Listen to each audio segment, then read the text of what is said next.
hosting this tournament this week and how beautiful the course is, knowing what we in Tampa have gone through over the past month and the recovery efforts that has been going on here at Pelican Golf Club? So if you would have asked us 4 weeks ago how this tournament was going to go, I would have been crying. We walked out here, the whole place was covered in water. It was tough. But, you know, like most people, we rise above it. We have an incredible crew here. We had members that showed up, and everybody just rolled up their sleeves. And literally, I think 4 days, it might have been 5 days, we actually had the golf course back open. Golfers were out there. I mean, it was a little wet, but it was incredible. We got 22 inches of rain in 6 hours that night. And so, I mean, there was nowhere for that water to go. Behind my son's house on 5, I thought we were in the bayou. I kept looking for alligators. But it was one of those, hey, it's an event. And, you know, Floridians, we kind of get used to hurricanes.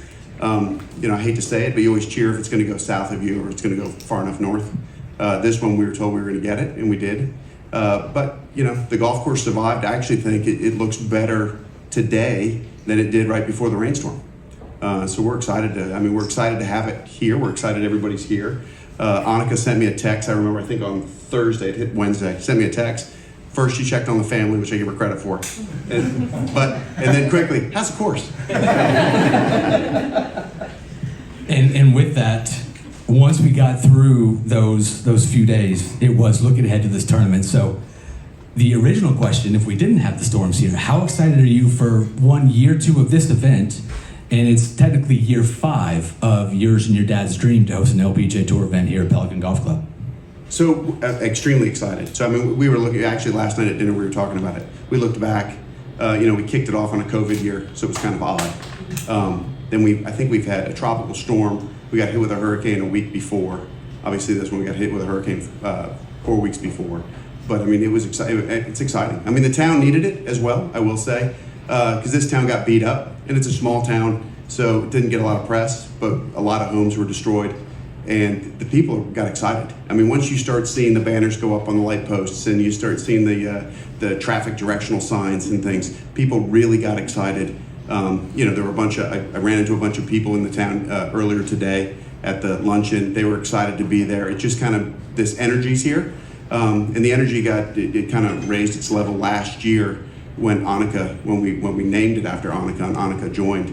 The tough part with Annika is to live up to, and she said this in the luncheon, we set the bar very high and we tried to achieve it. So Annika, I know, has a very high bar set for this golf tournament, and we continue to try to achieve it or overachieve it. But I've noticed every time we get close to it, she kind of moves the bar. I wish one day she'd stop, but she continues to move it, and I kind of actually like the challenge. So we're very excited. Awesome. Dan Towriss, similar question about the partnership with Annika and with the Doyle family and Pelican Golf Club. Gainbridge has been a long-time partner and supporter for the LPGA Tour, so we're in year 2 of this partnership. So talk about how much the partnership means to Gainbridge and the Group 1001 family of companies.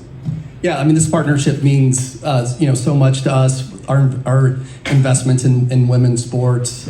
Just thinking about when we were planning this tournament out, we wanted to have it at a special golf course, and Pelican is absolutely that. So thank you, Dan, to you and your family, and this facility is amazing. All the people that support this event, and then reflecting on the name, I think we got it right.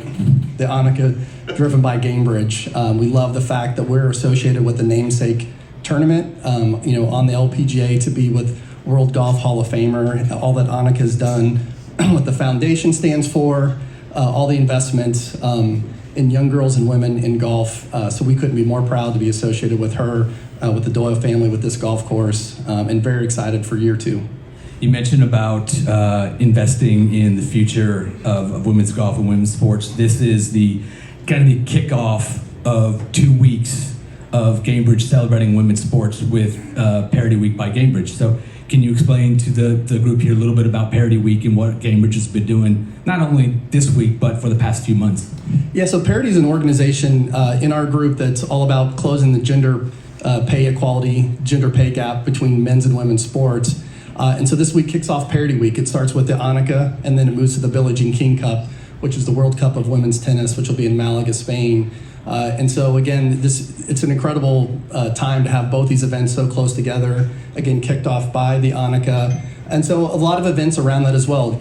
21 grants to organizations across 14 states supporting girls and women's sports and athletics. And so again, just very excited about that. Parity Week, what it means. And again, everything is kicked off with the Annika. Annika, with that, this is, like we said, this is year 2 of this event as the namesake event on the LPGA Tour. Talk about that. You heard Dan and Dan talk about this partnership. So from your side and your family and your kids seeing Mom hosting the Annika, just talk about that partnership for a little bit. Yeah, no, it's great to be here, and it warms my heart to listen to these successful men and what they have done, and that they want to partner with the LPGA and really help women's sports. It's a dream come true, not just to have my name on this event, but to have these type of partners and the support from the community. And look at the tournament this year.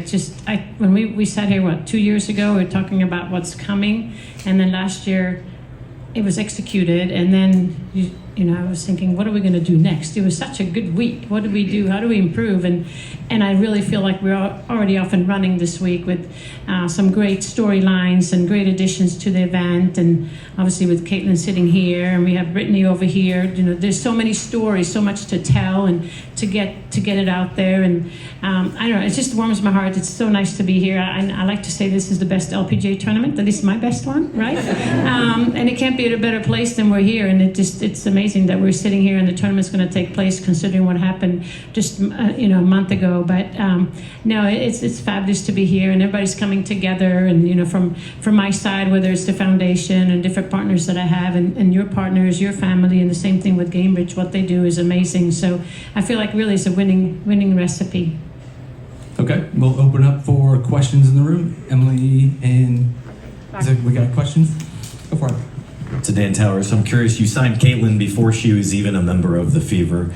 In the about year she's been with you, how have you felt her directly impact your initiative with Gainbridge and Group 1001, and how do you hope it helps supercharge this event this week?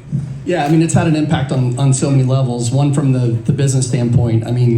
If you don't know by now, Caitlin moves the numbers, so that's been pretty special from that standpoint. But also the person that she is, what she stands for, the way she gives back, to communities, to young girls. From that standpoint, I think that's exactly the kind of partnership that we want. It's really energized the company. From that standpoint, it certainly has had an impact on the numbers, and then to have her come to the Indianapolis community to be part of the Fever really was just icing on the cake. I think we were just happy to have the association, but then to have that in our own backyard in Indianapolis has been pretty special. Dan, I was hoping you could tell us a little bit about what the chatter's been like in the club about the anticipation of Caitlin coming this week, and then in the community itself. So I'll start with the membership was very excited because they put out a newsletter I saw that said Caitlin Clark was coming to play in the Pro-Am. Some of them actually thought she was going to be the pro playing, but I learned earlier that she's hoping to get a few lessons from Annika. To take how the community has reacted, I think ticket sales are up 12x just from her showing up for the Pro-Am. So not putting a lot of pressure on her, but people are expecting a lot, and I have a feeling you're going to see a lot of young ladies out here following that group, that will just generate excitement. And then Annika, just what's your hope for the impact that Caitlin can have on the LPGA, not just this week but beyond? Yeah, well, I think she's had a big impact just in general. I look at women's sports overall, and it's just been incredible what she has, the exposure and the interest and just the excitement, like Dan was talking about how you sell out and the record she's did it, in college.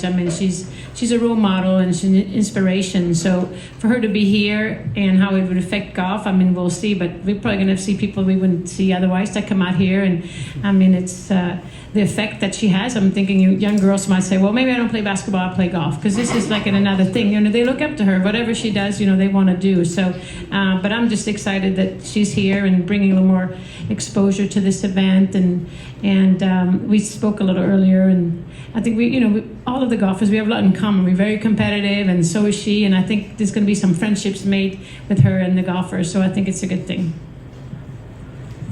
Annika, second consecutive year that we've had over 50 Annika alum in the field. For you, I know obviously your Annika Foundation is so important, and having Lilia win last year as a beneficiary of that foundation. What does that mean to you, just to consistently see your alumni of your foundation show up at this event?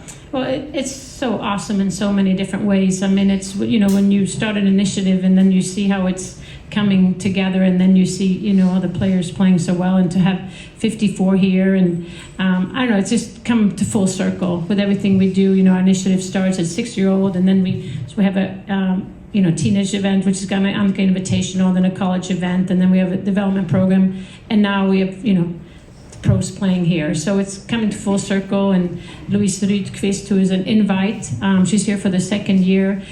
She's literally played in every initiative we have. So it just makes you want to do more. It inspires us to, figure out how we can impact more young girls around the world to be able, so they can have kind of the same opportunity as Louise. But also, Rachel Keane, who's playing here on another sponsor invite. This is her professional start, which is cool for her to make it here. And she's been playing on events. So there's a lot of stories there. But yeah, I mean, it justifies, the giving and this time we spent and seeing what they do. And I don't know, just like I said, it makes you want to do more. And, thanks to these two guys, we can be able to provide that opportunity, and hopefully other girls will too one day. Annika, you talked earlier about waking up and making sure that you don't lose your purpose. I think this year we've had 11 players announce that they're going to retire or peel back their schedule. This will be Brittany's last tournament full-time as well. What's your advice to Brittany and kind of her peers that are turning the chapter about how to fill that void that first year or so after hanging it up? Yeah.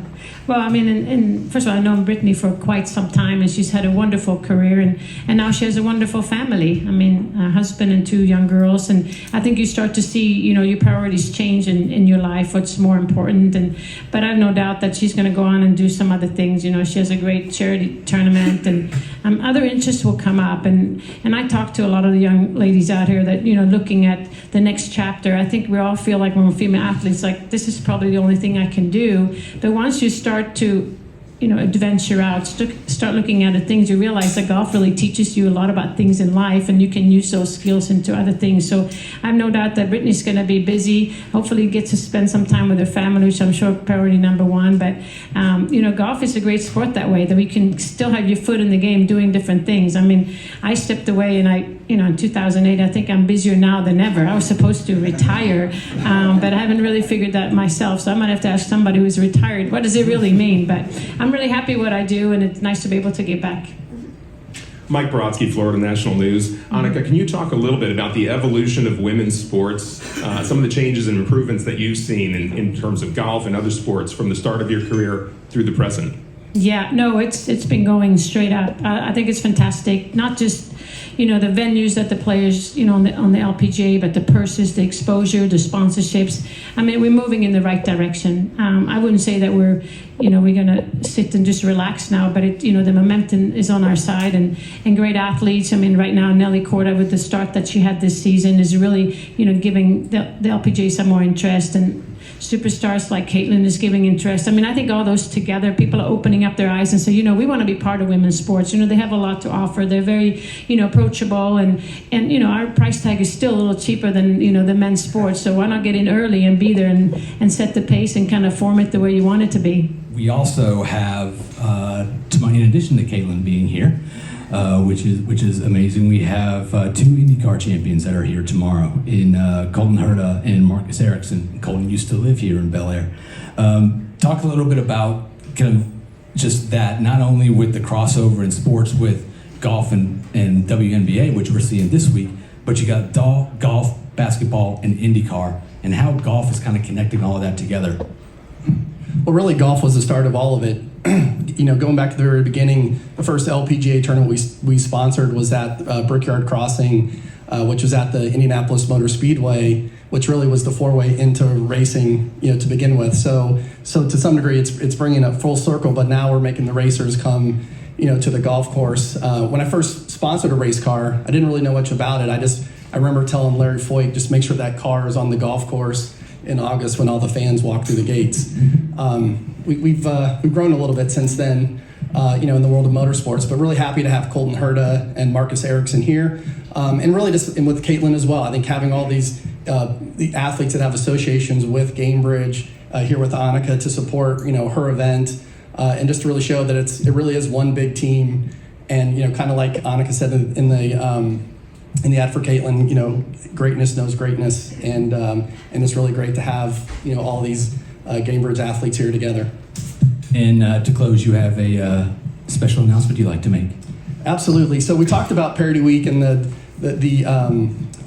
21 sponsors over 14 states. And we just thought, with number 22 in the house today, we really couldn't leave it on number 21, and so we wanted to have one more gift to go to the Caitlin Clark Foundation. So we want to end on that number 22.